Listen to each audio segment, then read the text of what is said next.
श्रीमद्रामायणे वाल्मीकीये आदिकाव्ये युद्धकाण्डे 58 सर्गः। ततः प्रहस्तं निर्यान्तं दृष्ट्वा भीमपराक्रमम्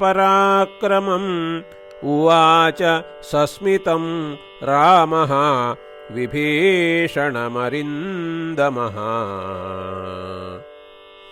क एष सुमहाकायः बलेन महतावृतः आचक्ष्व मे महाबाहो वीर्यवन्तं निशाचरम्। राघवस्य वचः श्रुत्वा प्रत्युवाच विभीषणः एष सेनापतिस्तस्य प्रहस्तो नाम राक्षसः लङ्कायां राक्षसेन्द्रस्य त्रिभागबलसंवृतः। वीर्यवान् अस्त्रवित् शूरः प्रख्यातश्च पराक्रमे। ततः प्रहस्तं निर्यान्तं भीमं भीमपराक्रमं गर्जन्तं सुमहाकायं राक्षसैरभिसंवृतं। ददर्श महती सेना वानराणां बलीयसाम् अतिसञ्जातरोषाणां प्रहस्तम् अभिगर्जताम्। खड्ग शक्तिवृष्टिबाणाश्च शूलानि मुसलानि च गदाश्च परिघाः प्रासाः विविधाश्च परश्वधाः। धनूंषि च विचित्राणि राक्षसानां जयैषिणां प्रगृहीतान्यशोभन्त वानरान् अभिधावताम्। जगृहुः पादपांश्चापि पुष्पितान् वानरर्षभाः शिलाश्च विपुला दीर्घाः योद्धुकामाः प्लवङ्गमाः। तेषाम् अन्योन्यमासाद्य सङ्ग्रामः सुमहान् अभूत्। बहूनाम् अश्मवृष्टिञ्च शरवृष्टिञ्च वर्षताम्। बहवो राक्षसा युद्धे बहून् वानरयूथपान्। वानरा राक्षसांश्चापि निजघ्नुः बहवो बहून्। शूलैः प्रमथिताः केचित् केचिच्च परमायुधैः परिघैराहताः केचित् केचिच्छिन्नाः परश्वधैः। निरुच्छ्वासाः कृताः केचित् पतिता धरणीतले विभिन्नहृदयाः केचित् ईषुसन्धानसन्दिताः। केचिद्विधाकृताः खड्गैः स्फुरन्तः पतिता भुवि। वानरा राक्षसैः शूलैः पार्श्वतश्चावदारिताः।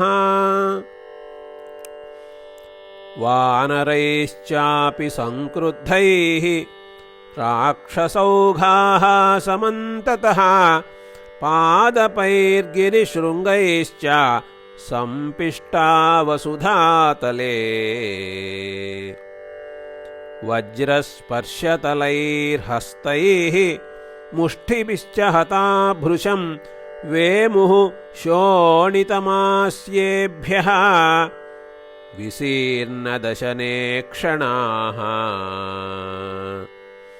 आर्तस्वनं च स्वनतां सिंहनादं च नर्दतां बभूव तुमुलः शब्दः हरीणां रक्षसां युधि। वानरा राक्षसाः क्रुद्धाः वीरमार्गम् अनुव्रताः विवृत्तनयनाः क्रूराः चक्रुः कर्माण्यभीतवत् नरान्तकः कुम्भहनुः महानादः समुन्नतः एते प्रहस्तसचिवाः सर्वे जघ्नुः वनौकसः तेषाम् आपततां शीघ्रं निघ्नतां चापि वानरान् द्विविधो गिरिशृङ्गेण जघानैकं नरान्तकम् दुर्मुखः पुनरुत्थाय कपिः स विपुलद्रुमं राक्षसं क्षिप्रहस्तस्तु समुन्नतमपोथयत् जाम्बवांस्तु सुसंक्रुद्धः प्रगृह्य महतीं शिलां पातयामास तेजस्वी महानादस्य वक्षसि अथ कुम्भहनुस्तत्र तारेणासाद्य वीर्यवान् वृक्षेणाभिहतः मूर्ध्नि प्राणान् संत्याजयद्रणे अमृष्यमाणस्तत्कर्म प्रहस्तो रथमास्थितः चकारकदनं घोरं धनुष्पाणिर्वनौकसाम् आवर्तैव संजग्ने उभयोः सेनयोस्तदा क्षुभितस्याप्रमेयस्य सागरस्येव निस्वनः महता हि शरौघेण प्रहस्तो युद्धकोविदः अर्दयामास संक्रुद्धः वानरान् परमाहवे वानराणां शरीरैश्च राक्षसानां च मेदिनी बभूव निचिता घोरा पतितैरिव पर्वतैः सा महीरुधिरौघेण प्रच्छन्ना सम्प्रकाशते सञ्छन्ना माधवे मासि पलाशैरिव पुष्पितैः हतवीरौघवप्रां तु भग्नायुधमहाद्रुमां शोणितौघमहातोयां यमसागरगामिनीम्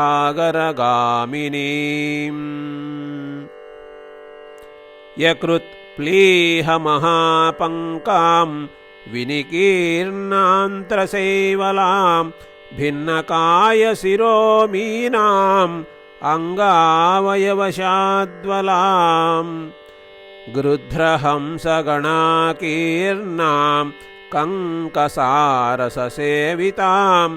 मेदहफेन समाकीर्णाम् आर्तस्तनितनिस्वनां तां कापुरुषदुस्तारां युद्धभूमिमयीं नदीमिव घनापाये हंससारससेवितां राक्षसाः कपिमुख्याश्च ते रुस्तां दुस्तरां नदीम्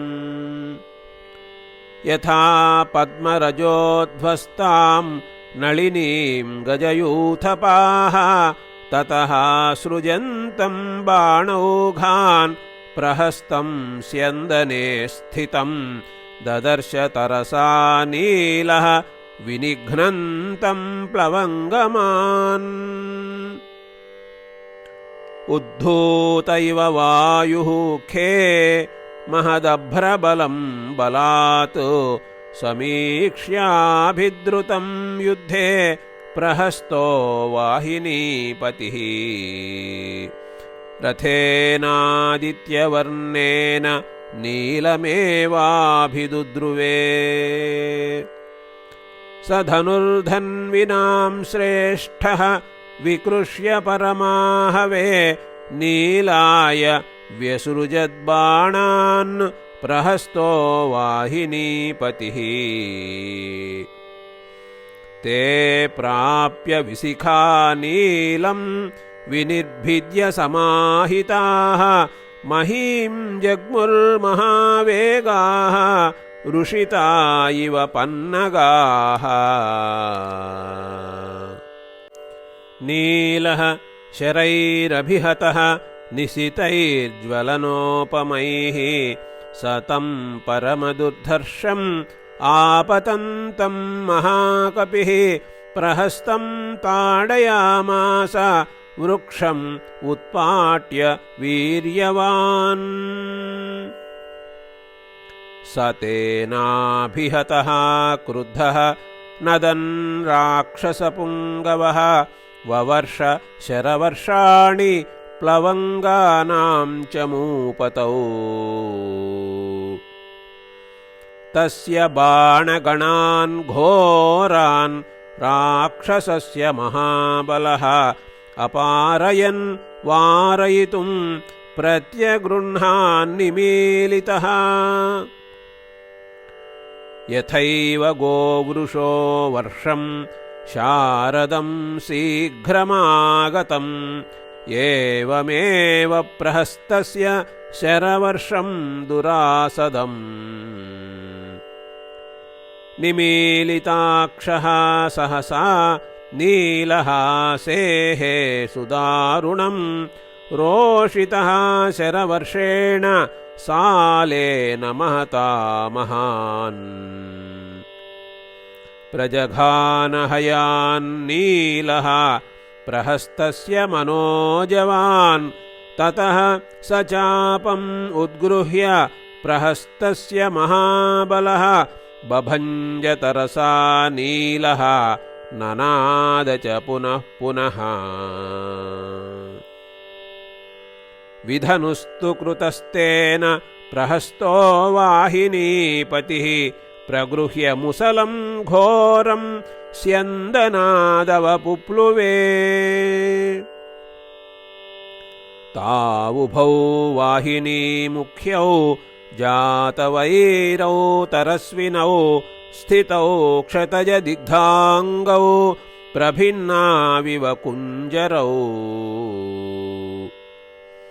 उल्लिखन्तौ सुतीक्ष्णाभिः दंष्ट्राभिरितरेतरम् सिंहशार्दूलसदृशौ सिंहशार्दूलचेष्टितौ विक्रान्तविजयौ वीरौ समरेष्वनिवर्तिनौ काङ्क्षमाणौ यशः प्राप्तुम् वृत्रवासवयोः समौ आजघान तदा नीलम् ललाटे मुसलेन सह प्रहस्तः परमायत्तः तस्य शुश्रावशोणितम् ततः शोणितदिग्धाङ्गः प्रगृह्य सुमहातरुम् प्रहस्तस्योरसि क्रुद्धः विससर्ज महाकपिः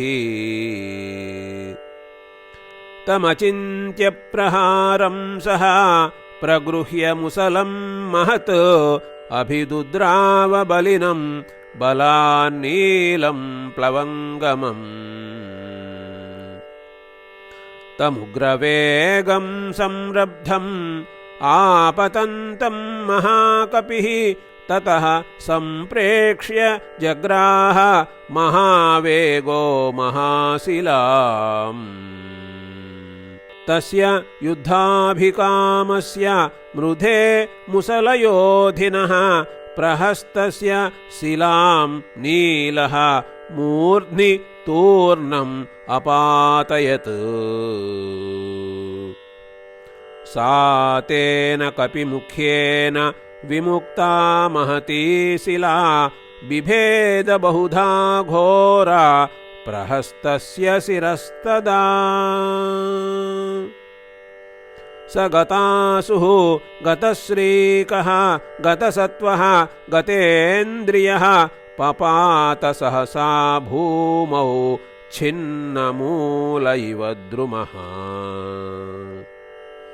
प्रभिन्नशिरसस्तस्य बहुशुश्रावशोणितम्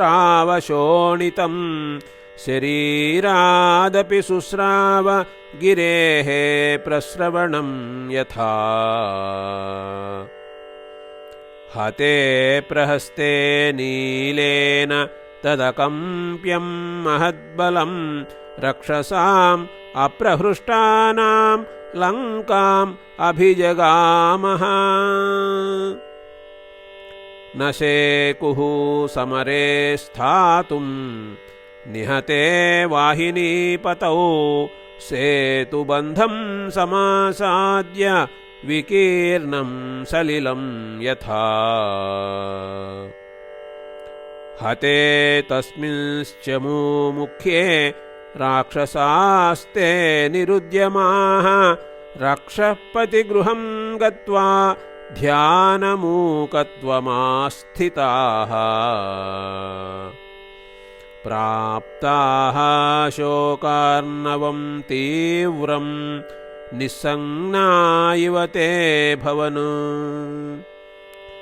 ततस्तु नीलो विजयी महाबलः प्रशस्यमानः स्वकृतेन कर्मणा समेत्य रामेण स लक्ष्मणेन च प्रहृष्टरूपस्तु बभूव यूथपः